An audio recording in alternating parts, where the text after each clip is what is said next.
Praise the lord. మీ అందరికీ కూడా ప్రభు అయినటువంటి యేసుక్రీస్తు నామంలో నూతన సంవత్సర శుభాకాంక్షలు తెలియజేస్తున్నాను. యెహోవా ఉత్తమమైన దానిని మీ అందరి జీవితాల్లోనూ కుటుంబాల్లోనూ అనుగ్రహించునుగాక. ఈ వాగ్దానం ఈ వీడియో చూస్తున్న ప్రతి ఒక్కరి జీవితంలో కూడా ప్రభువు నెరవేర్చాలని కోరుతూ ఉన్నారు. దానికి కారణం ఏంటో తెలుసా? 2025 సంవత్సరం వెళ్ళిపోయింది. ఇప్పుడు క్రొత్త సంవత్సరంలో మనం ఉన్నాం. మన పాత జీవితంలో కూడా ఎదురైనటువంటి ప్రతి వ్యతిరేకత లేదా ప్రతి నష్టము, కష్టము, బాధ వీటన్నిటినీ కూడా వెళ్ళిపోయినాయి. ఇప్పుడు క్రొత్త సంవత్సరంలో క్రొత్త తీర్మానంతో మన జీవితాల్ని ప్రారంభించాలి. దేవుని యొక్క వాగ్దానం నీ జీవితంలో నెరవేర్చబడాలి అంటే నువ్వు చేయవలసినటువంటిది ఏంటో. ఈ ప్రకృతి చూడండి, ఎంత సుందరంగా, ఎంత సంతోషంగా, ఎంత హృదయానికి ఆహ్లాదకరంగా అనిపిస్తుందో కదూ. దానికి కారణం ఏంటో తెలుసా? గత సంవత్సరంలో తుఫాన్లు, వరదలు, భయంకరమైనటువంటి ఎండలు కాసినప్పటికీ కూడా ఈ సుందరమైనటువంటి ఈ వాతావరణం మనిషి జీవితంలో మరలా ఉల్లాసాన్ని, అలాగే మన జీవితాల్లో ఎదురవుతున్నటువంటి పరిస్థితులు శాశ్వతం కాదు. దేవుని చిత్తం నీ ఎడల ఏంటో తెలుసా? నువ్వు సంతోషంగా నీ కష్టార్జితాన్ని నువ్వు అనుభవించాలి. నీ కుటుంబంతో నువ్వు ఆనందంగా బ్రతకాలి. చక్కని ఆరోగ్యం, ఆయుష్తో నువ్వు వర్ధిల్లాలన్నది యేసయ్య యొక్క ప్రణాళిక. మరి ఆ ప్రణాళిక జరిగించబడాలంటే మనం చేయవలసింది ఏంటో తెలుసా? ఈ నూతన సంవత్సరంలో ఈ వీడియో చూస్తున్న ప్రతి ఒక్కరూ కూడా ఒక తీర్మానం తీసుకోగలిగితే పరిశుద్ధ ఆత్మదేవుడు నీ జీవితంలో తన వాగ్దానాన్ని నెరవేర్చడానికి ఇష్టపడుతున్నారు. అది ఏంటి అంటే దేవునితో పాటు మనం చక్కగా సహవాసం చేయాలి. ఎప్పుడైతే యేసు ప్రభు వారితో మనం సహవాసం చేస్తామో మన విశ్వాసము, మన నమ్మకము, మన ప్రార్థన, మన భక్తి జీవితాన్ని ప్రభువుకి నచ్చినట్టుగా మనం మలుచుకుంటామో ఆయన చేసిన ప్రతి వాగ్దానం కూడా నీ జీవితంలో నెరవేర్చబడతాది. ఆయన కోరుకున్న సమస్తము కూడా నీ జీవితంలో ఆయన ఇవ్వడానికి, నువ్వు అనుభవించడానికి కృప చూపిస్తున్నారు. అందుకే గత సంవత్సరంలో నీకు ఎదురైనటువంటి పరిస్థితులను మరలా జ్ఞాపకం చేసుకోకు. నష్టపోయావా? బలహీనపడ్డావా? లేదు, ఒకవేళ నీ కుటుంబ సమస్యలతో నువ్వు నలిగిపోయి విసిగి వేసారిపోయావా? దానికి ఫుల్ స్టాప్ పెట్టు. గతించిపోయింది, పాతవి గతించిపోయినవి ఇప్పుడు సమస్తమును నూతనపరచబడుతున్నాయి. ఈ నూతన సంవత్సరంలో ఈ నూతన వాగ్దానం నీ జీవితంలో నెరవేర్చబడాలి అంటే దేవునితో తీర్మానం తీసుకో. యేసయ్యా, గత కాలంలో నేను నా జీవితంలో ఎదురైన పరిస్థితులన్నీ కూడా ముగిసిపోయినాయి. ఈ నూతన సంవత్సరంలో మీతో పాటు సహవాసం చేసే భాగ్యాన్ని నాకు ఇవ్వండి. మనిద్దరం కలిసి ఈ నూతన సంవత్సరం ప్రారంభిద్దాం. మీతో పాటు నేను, నాతో పాటు మీరు. మీ వాగ్దానం నా జీవితంలో నెరవేర్చబడినట్లుగా సహాయం చేయండి అని ప్రభు పాదాల దగ్గర ఒక తీర్మానం కానీ తీసుకోగలిగితే యేసయ్య నిశ్చయముగా ఈ నూతన సంవత్సరంలో నిన్ను, నీ కుటుంబాన్ని ఆశీర్వదించబోతున్నారు. నిన్ను, నీ కుటుంబాన్ని దీవించబోతున్నారు. నువ్వు చేయనిదంతయు సఫలము చేయబోతున్నారు. నీ కుటుంబంలో శాంతి, సమాధానము, నెమ్మదినివ్వబోతున్నారు. నీకున్నటువంటి అప్పులన్నింటినీ తీసివేసి నిన్ను ఐశ్వర్యవంతుడుగా, ఐశ్వర్యవంతురాలుగా దేవుడు చేయబోతూ ఉన్నారు. నీ కుటుంబంలో నీకు కావలసినటువంటి సమస్తము కూడా ఆయన అనుగ్రహించబోతున్నారు.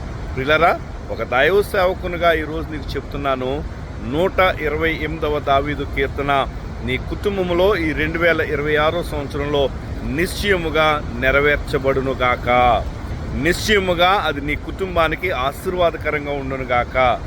ఎప్పుడైతే దేవుని యొక్క సన్నిధానంలో మనం ఈ తీర్మానం తీసుకుని ప్రభుతో మనం సహవాసం చేయగలమో, ప్రభుతో మనం జీవించగలమో, ప్రభుతో మనము చేసుకున్న నిబంధన నిలబెట్టుకోగలమో, దేవుని చేత మనం ఎప్పుడైతే ఆ నిబంధనను స్థిరపరచుకుంటామో మన జీవితాల్లో ప్రభు గొప్ప కార్యాలు చేస్తారు. దానికి కారణం ఏంటో తెలుసా?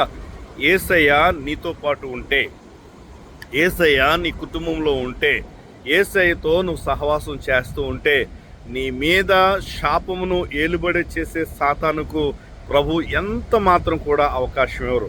ఈరోజు నీ జీవితంలో కష్టాలు, శ్రమలు, బాధలు అధికమైపోయి మనశ్శాంతి లేక, నెమ్మది లేక వేదన పడుతున్నావా? దానికి కారణం ఎవరో తెలుసా? సాతాను. సాతానుకు మనం అవకాశం ఇస్తున్నాం. అందుకే వాడు మన మీద ఏలుబడి చేస్తున్నాడు. యేసయ్యను మనం దూరంగా పెడుతున్నాం. అందుకే వాడు మనతో పాటు ఉండి మన జీవితాన్ని పాడు చేస్తున్నాడు. ఈ నూతన సంవత్సరంలో తీర్మానం తీసుకో.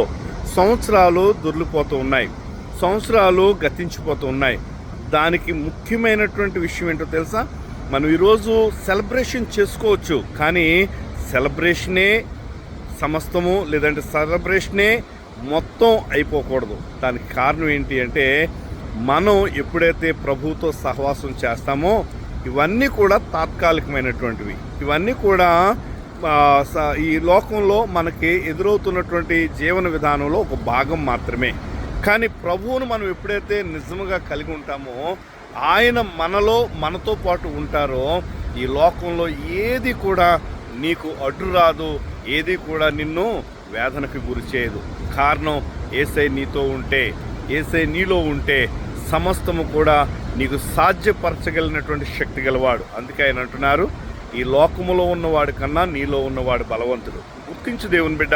ఈ మాట నేను ఎందుకు చెప్తున్నాను అంటే, సంవత్సరాలు దొల్లిపోతున్నాయంటే 2 విషయాలు మీ ముందు పెడతాను. ఒకటి, ప్రభు రాకడకు మనం సమీపిస్తున్నాం.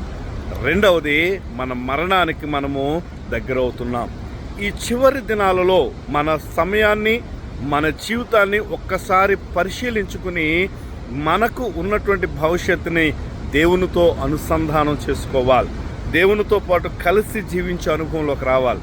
ఇంతకాలం అనుభవించామండి, ఇంతకాలం సంతోషంగా బ్రతికాం, ఇంతకాలం ఎంజాయ్ చేస్తాం, ఇంతకాలం మనకు కావాల్సింది మనం చేస్తాం. ఈ సంవత్సరం యేసయ్యకి ఇస్తావా? ఈ సంవత్సరం యేసయ్యకు నువ్వు సమర్పించుకుంటావా? ఈ ఒక్క సంవత్సరం నువ్వు ఒక తీర్మానం తీసుకో. యేసయ్య, ఇంతకాలం నేను నాకు నచ్చినట్టుగా, నాకు ఇష్టం వచ్చినట్టుగా నేను బ్రతికానయ్యా. ఇదిగో దైవజనుని మాటను బట్టి ఈ 2026 సంవత్సరం నీకు నేను సమర్పించుకుంటున్నాను. నా జీవితంలో ప్రధానమైనటువంటి పాత్రను వహించి తను పూర్తిగా నీ స్వాధీనంలో ఉంచుకొని నాకు కావలసినటువంటి సమస్తము నీ ద్వారానే నేను పొందుకున్నట్లుగా మనిద్దరం కలిసి జీవించడానికి నీ దగ్గరకు వస్తున్నాను యేసయ్య అని ఒక తీర్మానం తీసుకుంటే, ఈ 2026 సంవత్సరం నీ జీవితాన్ని, నీ కుటుంబాన్ని ప్రభావితం చేయడమే కాదు, మార్చబోతుంది. నిజం దేవుని బిడ్డలారా. దేవుని చేత మనము స్థిరపరచబడి ఆయనతో పాటు మనం కలిసి జీవిస్తే నువ్వు చేసే ప్రతిదీ కూడా సక్సెస్సే. నీ ఉద్యోగం, నీ వ్యాపారం, నీ చదువు, నీ కుటుంబం, నీ వ్యక్తిగతమైన జీవితం, నీ ఆరోగ్యం, ఏదైనా సరే ప్రభువు నిన్ను గొప్ప కృపతో ఆశీర్వదించబోతున్నారు. నువ్వు చేనుదంతా సఫలం చేయబోతున్నారు. 128వ దావీదు కీర్తన నీ జీవితంలో ప్రభు నెరవేర్చడానికి ఇష్టపడుతున్నారు. మరి దానిని అనుభవించడానికి ఇష్టపడతావా? లేదా ఇంకా ఈ శ్రమలు, ఈ కష్టాలు, జనవరి 1 అయిపోయింది, మళ్ళా నేను పాత జీవితం, పాత బ్రతుకు, పాత సమస్యలు, మళ్ళా నా రొటీన్ జీవితం అనుకుంటావా? అది ఇంకా నిన్ను ఎవరూ కూడా మార్చలేరు. కానీ దేవుడు నీతో మాట్లాడుతున్నారు. పరిశుద్ధాత్మ దేవుడు నిన్ను సంధిస్తున్నారు. ఒక్క సంవత్సరం ఆయన అడుగుతున్నారు. ఈ 2026 సంవత్సరం నాకు ఇవ్వమ్మా, నాకు ఇవ్వు అని ప్రభు అడుగుతున్నారు. నువ్వు కానీ ఈ 2026 సంవత్సరం ప్రభువు కానీ ఇవ్వగలిగితే, ఆయన పాదాల దగ్గర కన్ను రాగలిగితే, ప్రభువు నీకు చేసిన ప్రతి వాగ్దానము నీ జీవితంలో నెరవేర్చడమే కాదు, నిన్ను ఏ రీతిగా ఆయన ఉంచాలనుకుంటున్నారో ఆ రీతిగా నిన్ను ఉంచి రానున్న దినాలు కృపాక్షేమముల్ని వెంట వచ్చినట్టుగా చేయబోతున్నారు. మరి ఏం కావాలో ఒకసారి ఆలోచించే. శాపమా, ఆశీర్వాదమా? సంతోషమా, దుఃఖమా? ఆశీర్వాదమా, నష్టమా? ఏది కావాలో ఆలోచించే. నీ చేతుల్లోనే ఉంది. నువ్వు తీసుకునే ఒక్క తీర్మానం నీ జీవితాన్ని, నీ కుటుంబాన్ని మార్చబోతుంది. నీ కుటుంబంలో ఒక అద్భుతమైన కార్యం చేయబోతుంది. కనుక దేవుని బిడ్డ, ఈ మాట వింటున్నటువంటి నీవు పరిశుద్ధాత్మదేవుడు నీతో మాట్లాడుతున్నారని నమ్మి నీ జీవితాన్ని కానీ ప్రభువుకు సమర్పించుకుంటే ఒక సుందరమైనటువంటి జీవితాన్ని ప్రభు నీకు ఇవ్వబోతున్నారు. ఒక దైవ సేవకునిగా నేను కోరుతున్నాను, ఈ మాటలు వింటున్న ప్రతి ఒక్కరి జీవితంలో పరిశుద్ధాత్మ దేవుడు నూతనమైనటువంటి వాగ్దానంతో పాటు మీ జీవితాల్లో అద్భుతమైనటువంటి కార్యాలు చేసి ప్రభు మీకు ఏదైతే వాగ్దానం ఇచ్చారో ఆ వాగ్దానం నిశ్చయముగా నెరవేర్చునుగాక. దేవుడు మిమ్మల్ని, మీ కుటుంబాలను ఆశీర్వదించునుగాక.